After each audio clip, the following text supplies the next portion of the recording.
Hello, everyone, and welcome to another episode of Trek Canon. Today, we're going to be talking about the second episode of the Doctor Who 60th anniversary special entitled Wild Blue Yonder.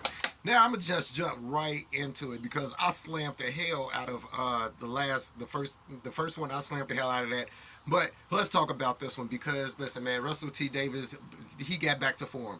First of all, I can only compare this episode to episodes like Midnight, stuff like that. All right, we are at the edge of the universe. The TARDIS ends up on this ship, man. The TARDIS and Donna end up on this ship, man, at the edge of the universe. And I love the explanation that the Doctor gives about understanding the nothingness and the edge of the universe and how that happens. And I really, basically, they're like I said, they're on this ship, man. They go down this long corridor, man. The TARDIS disappears and runs off because they say it's danger. Now, that's something that the TARDIS has historically done. TARDIS is straight up bounce. Look, so they go into this long corridor. It kind of reminds me of the corridor off a movie like Event Horizon, man, like just that super long corridor. And they see this robot, man. It just takes one step. Ever so often, these words come on. These words come over the intercom. The ship changes, and the robot takes another step. Now, through this episode, we're going through trying to figure out what happened to the crew, where they are. Like I said, they're at the edge of the universe. They run across these two doppelgangers, right?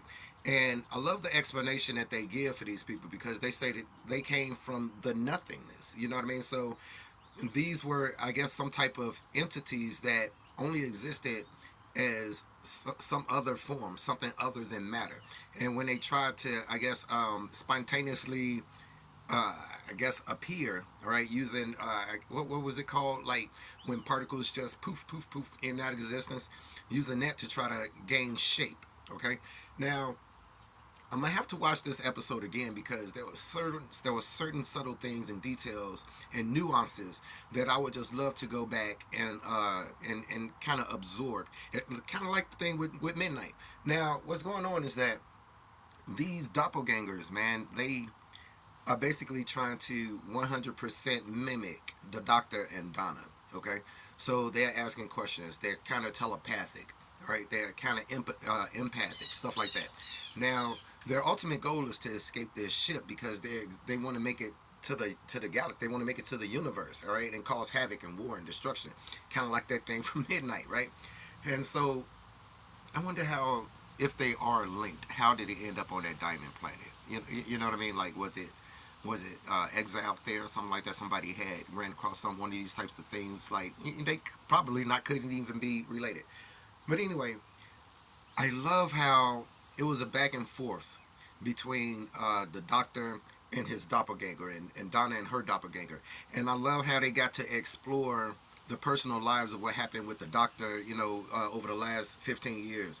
That ends with that has things to do with the timeless child and all of that stuff. How they're trying to incorporate that instead of being like, nah, man, that didn't exist. So I kind of like the fact that they're trying to at least fix it because that happens in Star Trek too. There's been situations in Star Trek where you'd be like, nah, they should go ahead and get rid of that, but they adapt it right off the bat. Think of the regular four-head Klingons. You know what I mean? They could have just easily, not even mentioned anything about that. Hey, man, we didn't have the technology or the makeup to do a proper Klingon, man. But they actually included it in the story about how that happened. And I'm glad that they're choosing to do that with Doctor Who because although the Timeless Child was kind of a jacked up retconning of traditional Doctor Who, the way that they try to, the way that they're trying to be like, okay, well, it was still written, which means it's still part of canon, man. We're gonna have to deal with it. I like the fact that they decided to go the courageous route that way. But anyway, back to the episode. So these two individuals, these two doppelgangers, right? They're basically trying to understand Don and everything, so that when the TARDIS gets back, the TARDIS will think that these doppelgangers are the real Doctor and Donna, right? And it's interesting because the TARDIS is sentient. The TARDIS should be able to tell, right? The TARDIS should be able to tell. Now, I'm not going to give away the ending of the episode because I thought that this was a really good episode. I thought it is a must watch. I thought it was one of those episodes that's going to, in the future, be ranked as a classic Doctor Who episode. You know what I mean? Like up there with Midnight. So or or Silence at the Library.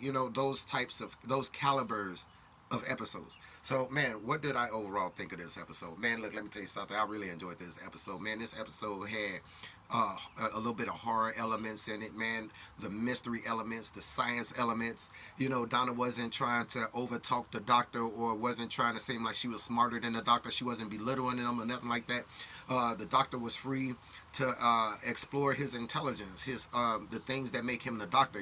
Like when she was like, okay, it's easy for me not to think, right? But for somebody like you, man, and you can, the doctor trying not to think, doctor trying not to solve this puzzle that's going on, because that's what the doctor does, and the doppelgangers, not realizing what's going on and the trap that all of them are in, based on how the doctor is going about trying to not only solve the problem, but stay away from solving the problem.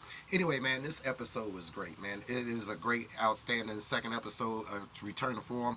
I'm happy that this second Doctor Who special, man, really highlights the Doctor and the Doctor's relationship, and what made them so famous in the first place, man, as the 10th Doctor. Man, look, I highly recommend you guys go and watch this episode. Skip part one. You don't need to see the first one, but definitely check this out, because this was an awesome return to form with Doctor Who. Anyway, thank you guys for watching. Please subscribe to the channel if you haven't, and as always, peace, recycle, and save the whales. You guys be cool.